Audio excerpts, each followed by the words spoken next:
Hello friends, welcome back to our YouTube channel. ಹೇಗಿದ್ದೀರಾ ಎಲ್ಲರೂ? I hope ಎಲ್ಲರೂ ಚೆನ್ನಾಗಿದ್ದೀರಾ ಅಂತ ಅಂದ್ಕೊಳ್ತೀನಿ. ಫ್ರೆಂಡ್ಸ್, ಇವತ್ತು ನಾನು ನನ್ನ ಸಬ್ಸ್ಕ್ರೈಬರ್ಸ್ ಒಬ್ಬರು ನನಗೆ ಕಮೆಂಟ್ ಮಾಡಿ ಕೇಳಿದರು.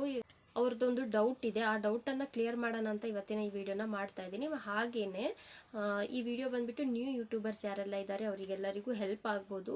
ಮತ್ತು ಇದು ಬಂದುಬಿಟ್ಟು ಒಂದು ನ್ಯೂ ಅಪ್ಡೇಟ್ ಅಂತಲೇ ಹೇಳ್ಬೋದು. ಯೂಟ್ಯೂಬ್ ಕಡೆಯಿಂದ ಬಂದಿರುವಂತಹ ಒಂದು ನ್ಯೂ ಅಪ್ಡೇಟ್. ಮತ್ತು ನ್ಯೂ ಯೂಟ್ಯೂಬರ್ಸ್ ಯಾರೆಲ್ಲ ಇದ್ದಾರೆ ಅವರಿಗೆ ಕೂಡ ಹೆಲ್ಪ್ ಆಗುತ್ತೆ ಅಂತ ನಾನು ಈ ವಿಡಿಯೋನ ಮಾಡ್ತಾ ಇದ್ದೀನಿ. ಈ ವಿಡಿಯೋನ ಫುಲ್ಲಾಗಿ ನೋಡಿ, ನಿಮಗೂ ಯೂಸ್ಫುಲ್ ಆಗ್ಬೋದು. ವಿಡಿಯೋನೆಲ್ಲೂ ಸ್ಕಿಪ್ ಮಾಡಬೇಡಿ, ಓಕೆನಾ? ಬನ್ನಿ ವಿಡಿಯೋ ಸ್ಟಾರ್ಟ್ ಮಾಡೋಣ. ಏನಪ್ಪ ಅಂದರೆ, ಅವರು ವಿಡಿಯೋನ ಅಪ್ಲೋಡ್ ಮಾಡಿದ್ರೆ ಅದು ಡೈರೆಕ್ಟ್ ಆಗಿ ಶಾರ್ಟ್ಸ್ಗೆ ಹೋಗ್ತಿದೆ. ಏನು ವಿಡಿಯೋ ಹಾಕಿರ್ತಾರೆ ಅವರು, ಅದು ಬಂದ್ಬಿಟ್ಟು ಶಾರ್ಟ್ಸ್ ಅಲ್ಲಿ ತೋರಿಸ್ತಿದೆ. ಇಲ್ಲಿ ಶಾರ್ಟ್ಸ್ ಅಂತ ಏನಿರುತ್ತೆ ಇದರಲ್ಲಿ ತೋರಿಸ್ತಿದೆ. ಅದೇನಕ್ಕೆ ಆ ರೀತಿ ಬರ್ತಿದೆ ಅಂತ ಕಮೆಂಟ್ ಮಾಡಿದ್ರು. ಅದ್ರ ಬಗ್ಗೆ ನಾನು ಹೇಳ್ತಾ ಇದ್ದೀನಿ. ಇದೊಂದು ನ್ಯೂ ಅಪ್ಡೇಟ್ ಬಂದಿರೋದು. ಇದು ಬಂದ್ಬಿಟ್ಟು ಒಂದು 3 ರಿಂದ 4 ತಿಂಗಳು ಆಗ್ಬಿಟ್ಟಿದೆ ಈ ಅಪ್ಡೇಟ್ ಬಂದ್ಬಿಟ್ಟು. ಇವಾಗ ವಿಡಿಯೋ ಏನು ಶೂಟ್ ಮಾಡ್ತಿರ್ತೀವಿ ಅವಾಗ ನಮಗೆ ಲಾಂಗ್ ವಿಡಿಯೋಗೆ ಬೇಕಿದ್ರು ನಾವು ಮೊದಲು ಏನು ಮಾಡ್ತಿದ್ವಿ, ಈ ರೀತಿ ಉದ್ದ ಇಟ್ಕೊಂಡು ಕೂಡ ವಿಡಿಯೋನ ಶೂಟ್ ಮಾಡಿಬಿಟ್ಟು ನಾವು ವಿಡಿಯೋನ ಅಪ್ಲೋಡ್ ಮಾಡಿಬಿಡ್ತಿದ್ವಿ. ಆದರೆ ಈಗ ಇದು ನ್ಯೂ ಅಪ್ಡೇಟ್ ಅಂತಾನೆ ಹೇಳ್ಬೋದು. ಏನಪ್ಪಾ ಅಂದರೆ, ಈಗ ನಾವು ಫೋನನ್ನು ಏನು ವರ್ಟಿಕಲ್ ಫಾರ್ಮೇಟಲ್ಲಿ ಅದು ನಾವೇನು ವಿಡಿಯೋನ ಈ ರೀತಿ ಉದ್ದ ಇಟ್ಕೊಂಡು ನಾವೇನು ಶೂಟ್ ಮಾಡ್ತೀವಿ ಅದು ಬಂದ್ಬಿಟ್ಟು ಶಾರ್ಟ್ಸ್ಗೆ ಹೋಗೋದು ಅಲ್ವಾ. ಅದೇ ರೀತಿಯಲ್ಲಿ ನಾವು 3 ನಿಮಿಷಕ್ಕಿಂತ ಕಮ್ಮಿ, ಅಂದರೆ 3 ನಿಮಿಷಕ್ಕಿಂತ ಕಮ್ಮಿ ಯಾವ್ದು ವಿಡಿಯೋ ನಾವು ವರ್ಟಿಕಲ್ ಅಲ್ಲಿ ಶೂಟ್ ಮಾಡಿರ್ತೀವಿ ಅದು ಎಲ್ಲಾನು ಬಂದ್ಬಿಟ್ಟು ಶಾರ್ಟ್ಸ್ಗೆ ಕೌಂಟ್ ಆಗ್ತಿದೆ. ಅಂದರೆ ಈಗ ಅರ್ಥ ಆಯ್ತು ಅನ್ಕೊಳ್ತೀನಿ. ಅಂದರೆ ನಾವಿವಾಗ ಫೋನ್ನ ಏನು ವರ್ಟಿಕಲ್ ಅಲ್ಲಿ ಇಟ್ಕೊಂಡು ನಾವೇನು ವಿಡಿಯೋನ ಶೂಟ್ ಮಾಡ್ತೀವಿ 3 ನಿಮಿಷಕ್ಕಿಂತ ಕಮ್ಮಿ, ಅದು ಬಂದ್ಬಿಟ್ಟು ಶಾರ್ಟ್ಸ್ ಅಲ್ಲಿ ಹೋಗುತ್ತೆ.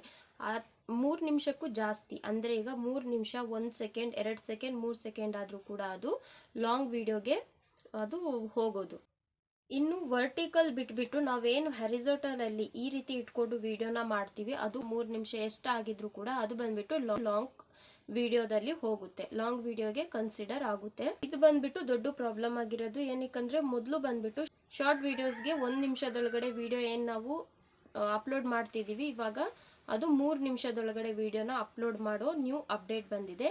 ಹಾಗಾಗಿ ನಾವು ಏನು ಈ ರೀತಿ ಇಟ್ಕೊಂಡು ಉದ್ದ ಇಟ್ಕೊಂಡು ವಿಡಿಯೋನ ಮಾಡ್ತೀವಿ ಅದು ಬಂದ್ಬಿಟ್ಟು ಲಾಂಗ್ ವಿಡಿಯೋಸ್ಗೆ ಹೋಗ್ತಾ ಇಲ್ಲ. ಅಂದರೆ 3 ನಿಮಿಷಕ್ಕೂ ಜಾಸ್ತಿ ಇದ್ದರೆ ಲಾಂಗ್ ವಿಡಿಯೋಗೆ ಹೋಗ್ತಿದೆ, 3 ನಿಮಿಷಕ್ಕೂ ಕಮ್ಮಿ ಇದ್ರೆ ಬಂದ್ಬಿಟ್ಟು ಅದು ಶಾರ್ಟ್ ವಿಡಿಯೋಗೆ ಹೋಗ್ತಾ ಇದೆ. ಯಾರೆಲ್ಲ ಗಮನಿಸಿಲ್ಲ ಇವಾಗಲೇ ಚೆಕ್ ಮಾಡಿ ನೋಡಿ, ಲಾಂಗ್ ವಿಡಿಯೋಸಲ್ಲಿ ಯಾವ ವಿಡಿಯೋ ಹೋಗ್ತಿದೆ, ಶಾರ್ಟ್ ವಿಡಿಯೋದಲ್ಲಿ ಯಾವುದೆಲ್ಲ ಹೋಗ್ತಿದೆ. ಇವಾಗ ಏನಾದರೂ ನೀವು ವಿಡಿಯೋನ ಉದ್ದ ಇಟ್ಕೊಂಡು ನೀವು ರೆಕಾರ್ಡ್ ಮಾಡ್ಕೊಂಡಿದ್ರೆ ಎಡಿಟಿಂಗ್ ಮಾಡಬೇಕಾದ್ರೆ ಅದನ್ನ ನೀವು ಲಾಂಗ್ ವಿಡಿಯೋಗೆ ನೀವು ಇದು ಮಾಡ್ಕೊಳ್ಬೋದು. ಅಂದರೆ ಈಗ ನಾವು ಯಾವ್ದು ಆ್ಯಪಲ್ಲಿ ವಿಡಿಯೋನ ಎಡಿಟ್ ಮಾಡ್ತಿದ್ದೀವಿ ಅದರಲ್ಲಿ 16:9 ರೇಷಿಯೋ ಏನಿದೆ ಅದನ್ನು ನಾವು ಸೆಲೆಕ್ಟ್ ಮಾಡ್ಕೊಳ್ಳೋದ್ರಿಂದ ನಮ್ಮ ಶಾರ್ಟ್ ವಿಡಿಯೋ ಏನಿದೆ ಅದನ್ನು ನಾವು ಲಾಂಗ್ ವಿಡಿಯೋಸ್ ಆಗಿ ಮಾಡ್ಕೊಳ್ಬೋದು.